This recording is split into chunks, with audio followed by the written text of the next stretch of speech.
Hey there, everybody. Welcome to Story Time with Stacey. I'm Stacey, and before we get started today, don't forget to subscribe. Okay, so the story we're going to be reading today, it is called The Magical Love Box. So if you want to go ahead, get a juice box, get settled, we'll get started.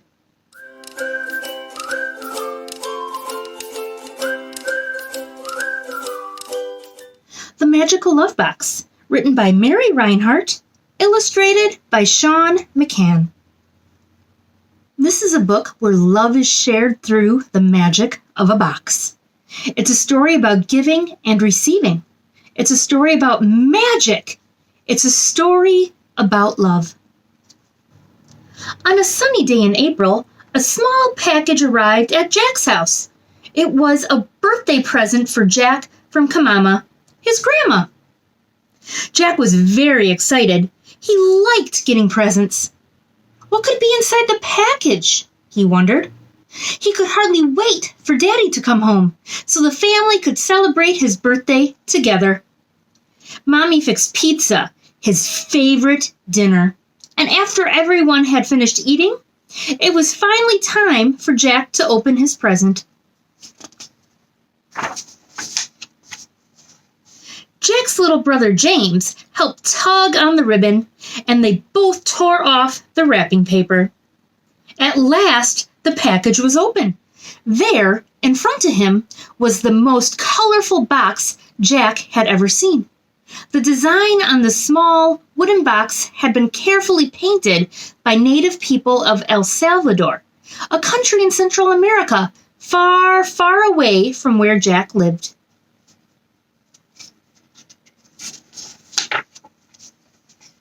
Jack liked the box very much. He saw that it had a hinge lid, so he could open and close the box. That meant something could go inside of it. It will have to be just the right thing, because this is a very special box, he said to himself. All of a sudden, Jack had an idea. He would talk to Kamama about what he could put in the box. So, with Daddy's help, Jack called Kamama, and they talked about some favorite things that Jack liked that might go in the box. I know, said Jack. I will put the tractor I made out of building blocks in my special box. How is that possible? Asked Kamama. Oh no, that isn't possible, Jack said. The tractor is too big.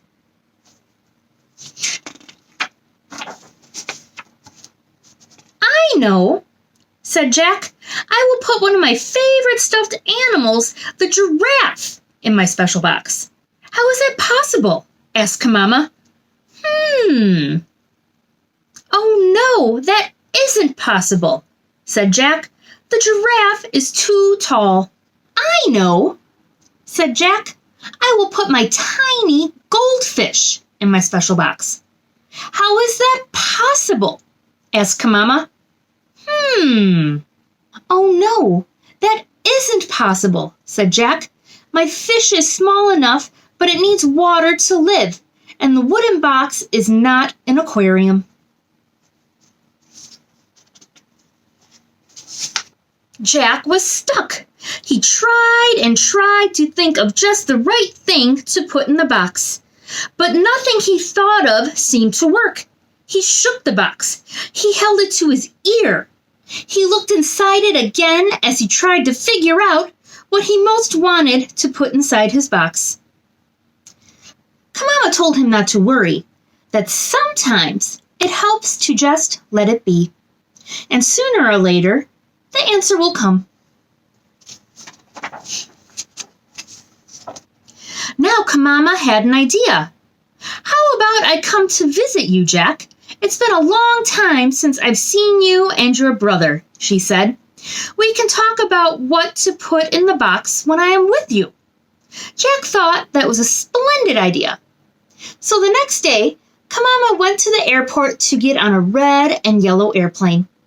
She was very excited to see her grandchildren.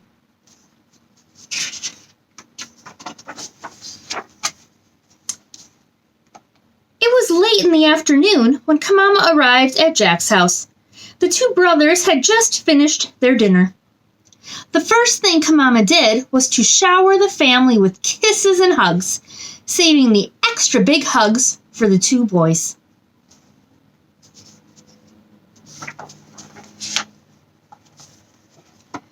Daddy took James upstairs for his bath while Mommy cleaned up the kitchen after fixing a very good dinner for her family.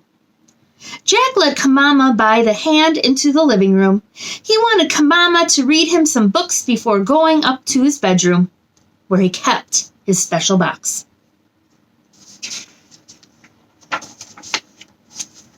They sat down on the striped sofa. Jack looked around the room. Then he looked up at Kamama and said, "I love it here." "Do you mean in this house?" asked Kamama. "Yes. It's a very nice house," said Jack. Kamama smiled and said it was indeed a very nice house for two wonderful little boys. "I wish I could put the house in my special box," said Jack with a smile. "But I know that isn't possible."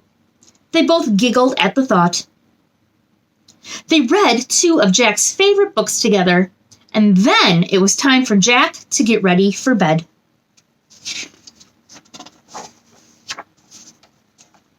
Off they went up the stairs to Jack's room, which was filled with more books and toys that he loved. Before they talked about the special box, Kamama asked Jack to show her how grown up he was by getting himself ready for bed. So, after he took off his green shirt, his khaki pants, and his blue socks, Kamama asked him to put them in the hamper. Jack looked at Kamama quizzically and said, "Oh, Kamama, you're so silly. That's not a hamper. That's a laundry basket." And they both had a good laugh together. After Jack put on his rocket pajamas and brushed his teeth, Kamama asked Jack to get the special box from his bookshelf.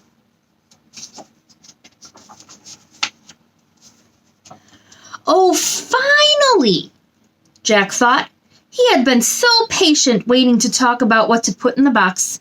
After all, he knew he couldn't put his tractor in the box.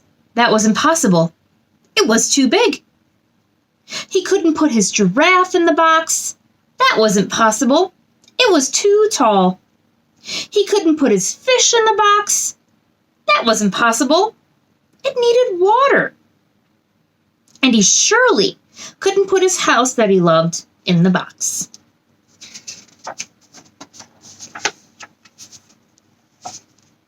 Jack looked up at his grandma as they sat on the beanbag chair and said, "Kamama, I thought about putting you in the box so I could have you near me all the time. But now I know that's not possible either." "Well, Jack, you could put my hugs in the box if you want," said Kamama. Jack thought about that for a while. "Wait, Kamama, I have another idea. I want to fill my box with my hugs for all my family. I want to name my box the Love Box. I will imagine putting all the hugs I have inside me in my special box. I will give love to all my family every night before I go to bed."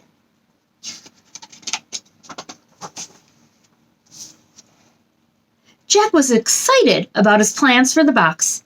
In his mind's eye, he saw his hugs floating among the soft clouds, going out to Mommy and Daddy, his brother, his grandmas and his grandpas, his aunts and his uncles, his cousins and his friends, and Shelby, his dog. He put the box on his dresser next to his bed and fell asleep. But hold on! Something magical happened during the stillness of the night. All the hugs that Jack put in the box for his family came right back, from them to him, right there in Jack's special box. Hugs. Hugs. When Jack woke up the next morning, he went to his love box and gently opened it, peeking inside. Oh, so many hugs. From all of his family, he lifted the box carefully over his head so that all the hugs fell all around him, wrapping his whole body in love. Happily, he exclaimed. This isn't just a love box, it's a magical love box. And now I am loved all day long. The beginning. The end. What would you put in your magical love box? Now, I have links below to an awesome project you can do, to the author, and where you can grab your very own copy of this great book. And until next time, keep on reading, and I look forward to seeing you then. Bye.